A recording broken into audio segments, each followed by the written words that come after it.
sis, I'm pregnant. Huh? Oh, I see. That's great. Congratulations. I forgot to tell you, but I'm 8 months gone. Wait, what? 8 months already? Yep, I'll be having a home birth at Mom and Dad's place tomorrow. See you there. Tomorrow? You got a problem with that? No, I mean, it's great that you're doing a home birth at your mom and dad's place, but I just wish you'd have told me this a little earlier so I could have had a chance to adjust my plans. Excuse me? Since when did I have to get permission from my sister-in-law for everything I do? Are you my boss now? Anyway, you've been married to my brother, what, like 10 years now? How is it that you still haven't had any kids? I don't know whose fault it is, but there has to be something wrong with one of you. So, who is it? Are you a barren wasteland, or is he shooting blanks? In any case, I'm being kind enough to let the two of you look after heavily pregnant me tomorrow. Think of it as kind of like preparation for if you two ever manage to conceive. You better treat me well. I want to see the gratitude in every word, facial expression, and gesture. Why me? Because you're my brother's woman, obviously. Right, I see. So you'll be arriving tomorrow afternoon? That's right. Got it. 2 weeks later. Anya, sis, are you there? Hey, respond now. My room's like covered in dust. Did you really think this is acceptable? This is the room my little boy's gonna be born in, and you have the nerve to leave it in that state? Will you please get it cleaned up ASAP? Sylvie, I'm at work right now. What? You call that work? Don't make me laugh. You're just holed up in your room like always. Mom and Dad were complaining about how you're always up there typing away on your computer like some video game addicted cave-dwelling beast. I've told you this countless times since coming home, but I work from home. I can do my job entirely from my bedroom. Just because I'm at home during the day doesn't mean I'm lazing around or have nothing to do. If anything, I'm busier now that I was back in my office days. I'm not opposed to helping look after you while you're pregnant, but there's a physical limit to how much I'm able to do. Excuse me? I understand you're heavily pregnant, and I understand you can't move around as well as you used to. But that said, you can still do some things for yourself, and you don't need me waiting on you hand and foot 24/7. Not only that, but your mom's always around if you need her. Please stop trying to force everything on me. Wow, how dare you? Are you seriously trying to force your duties onto my elderly mother? How despicable. That's just bullying, plain and simple. You're bullying your mother-in-law. Who knew my sister-in-law had such a rotten personality? It's such a shame. I used to think you were nice back then when we first met, but it seems like you got too comfortable with my brother, and now you think you can say and do whatever you like. It's scary. Are you gonna bully me too? I'm gonna feel like super uncomfortable around you now. Oh, give me a break, Sylvie. I'm hardly telling you and your mom to do everything, am I? All I'm asking is that you do the things you can do by yourself, and that she help with the things she's able to help with. You're so horrible! How could you be this mean-spirited? You're like some kind of movie villain. You're twisted! Wah! Wah! Actually, I'm the one who wants to cry. The next day. Hey, Anya. Everything okay? Hey, Charlie. I heard from an old classmate who lives in the same neighborhood as my folks. Apparently, my little sister moved in with you guys when I got transferred away for work, and you've been having a real hard time of it lately. Is it true? Is everything okay, Anya? What's going on? Well...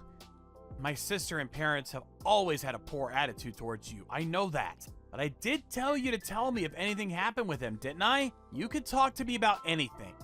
I'm sorry.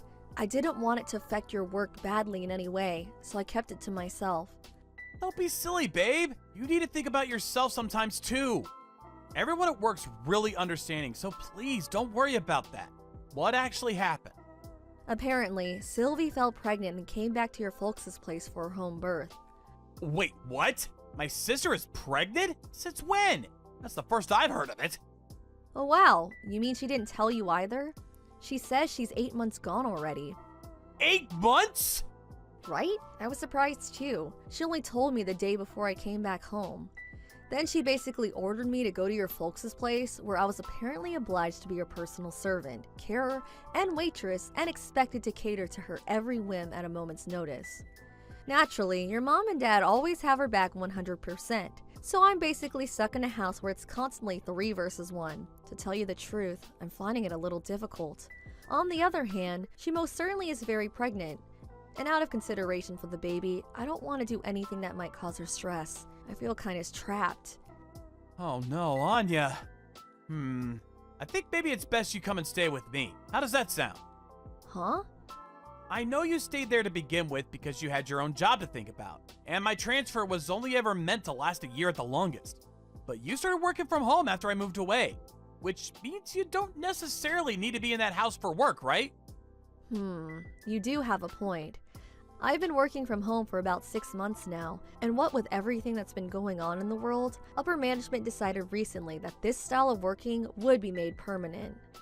Well then, surely we can make it work somehow if you come out here to live with me. Besides, if you come soon while I'm still away on transfer, it'll be easier for us to figure out where we want to live next after my transfer period comes to an end. And at that point, we could just up sticks and leave together. You make some good points. I'm gonna talk to my boss about this. I am technically classed as a remote worker, but I do still have to go into the office 2 or 3 times a month. The company covers my travel cost, but if I was to come and live with you in Delaware, they'd be covering plane tickets, which I kind of feel like I should let them know about in advance. You'd also have to make your place work from home suitable before I arrived. Ah, I see. I never thought of that stuff. You're right. It's best we have all of our bases covered. One thing I can guarantee you is that the internet here is about as fast as it gets. I can convert the spare bedroom into a study too. Just say the word. In that case, I'm pretty sure they'll give me the go-ahead right away. I have a few loose ends to tie up and some things to pack though, so would you mind waiting a little longer? Sure thing. I just want you to know that you're welcome here anytime. Thank you, Charlie. 2 weeks later. Sylvie, I made up my mind. I don't need you. You don't need me? You were so lively and cheerful when you came back to stay with us. It seemed like you had nothing to do, so I thought it only made sense to have you wait on my every move. But you haven't been looking after me at all. I actually feel worse off for having you around. That's hardly my fault when I have work to do, is it? Do you want me to get fired? I always go out of my way to keep an eye on you and make sure you're comfortable and have everything you need when I'm not working. Not good enough. I'm simply and not satisfied with your service. My mommy will be taking care of everything from here on out, so you needn't bother coming near me anymore. Get out of this house right now. You're a negative influence on me and my baby. If you stay here even a second longer, it'll probably come out disabled. My morning sickness gets 100 times stronger every time I see your repulsive face. Huh? Weren't you saying the other day how pleased you are that you hardly get morning sickness at all? Shut up! I don't want to hear another word from you. Get out, get out, get out! Let me make this clear. Your very existence itself irritates me. Get out of this house at once, you barren wasteland of a woman. You couldn't even give my big brother a baby, could you? You should know I'm never coming back if you change your mind and regret this. You won't be my problem anymore. I never want to see your gross, disgusting face again. Thanks for saying that. I'm actually more relieved to hear that than you could know. Huh? I've decided to go and live with Charlie in Delaware. I'm really grateful for your blessing. I was kind of stressing over how you might react, but with still not having give birth and all. Huh? The next day. Anya, are you on your way now? Hey, Charlie. Yeah, I'm just getting ready to board the plane. I'll lose signal, but it's not a long flight, so I should be back with you in an hour or so. Then, 3 trains later, I'll be knocking on your door. Anya, listen. I just received word that Sylvie's been rushed away in an ambulance. Wait, what? Why? Apparently, she started getting severe stomach pains after eating my mom's cooking. Your mom's cooking? Oh no, no, no, no. She didn't, did she? Yeah, I think she did.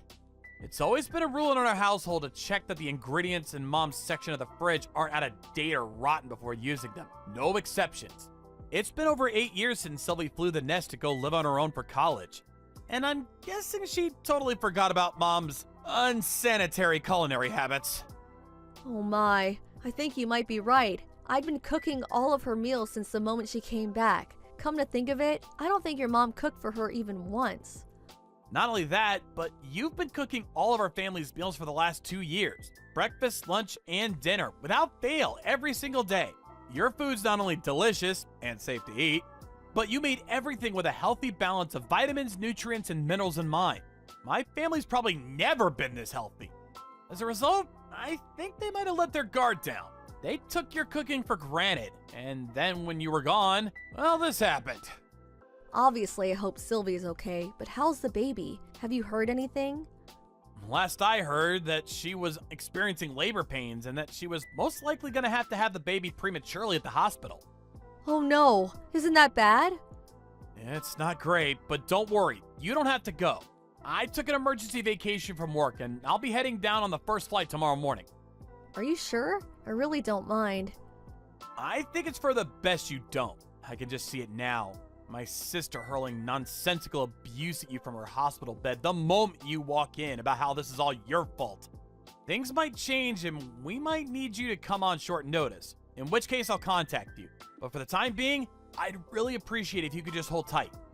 Okay, I understand. The next evening. Hey Anya, I'm sorry I took so long messaging you. Hey Charlie, it's fine. How's Sylvie and the baby? Are they both okay? I've been really worried about them. The birth went by without a hitch. I have a healthy 8-pound baby nephew. Sully's fine too, but how to put this? Another problem seems to have emerged. Another problem? What happened? Okay, so you know how Sylvie's husband is white? Yes? And you know how Sylvie's also white? Yes, of course. What does this have to do with anything? The thing is, the baby's black. What? 1 month later.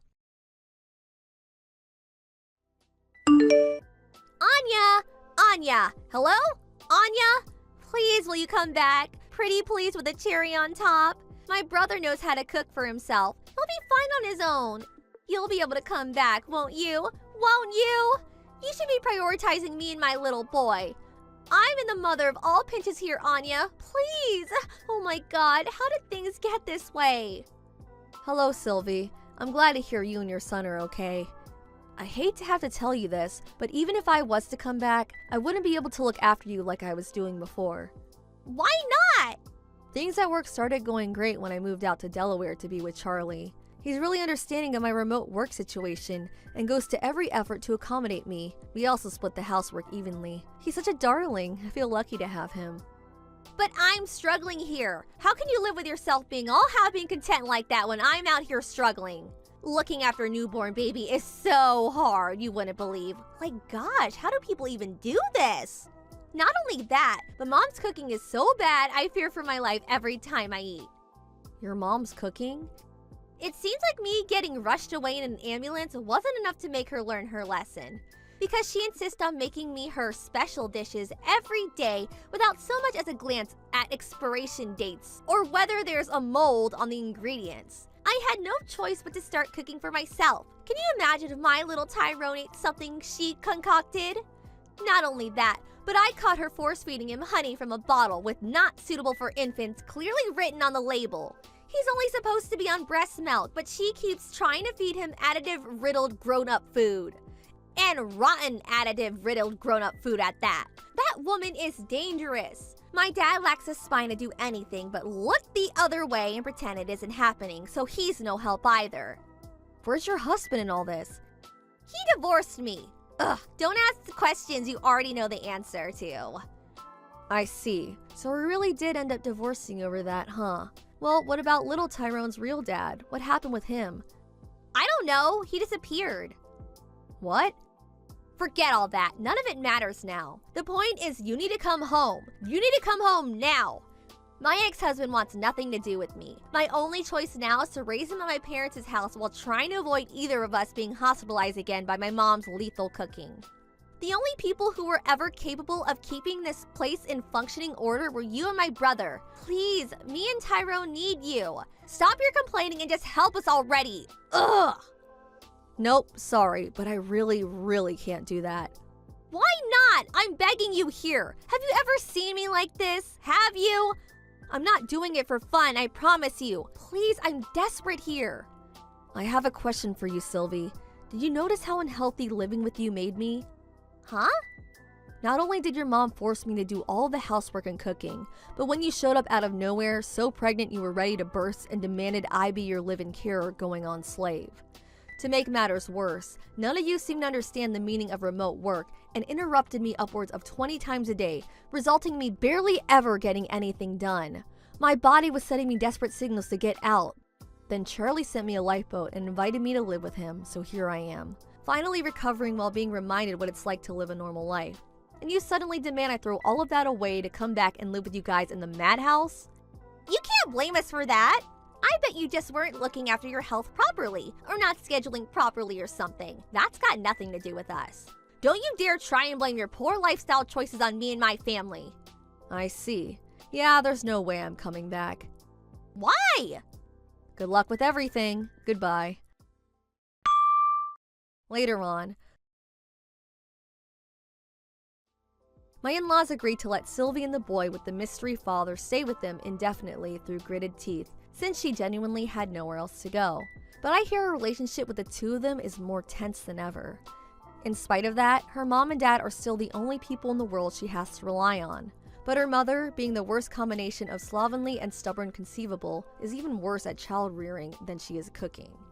The hostile atmosphere that fills the house day in day out as a result of mother and daughter constantly locking horns is so thick, you could cut it with a knife.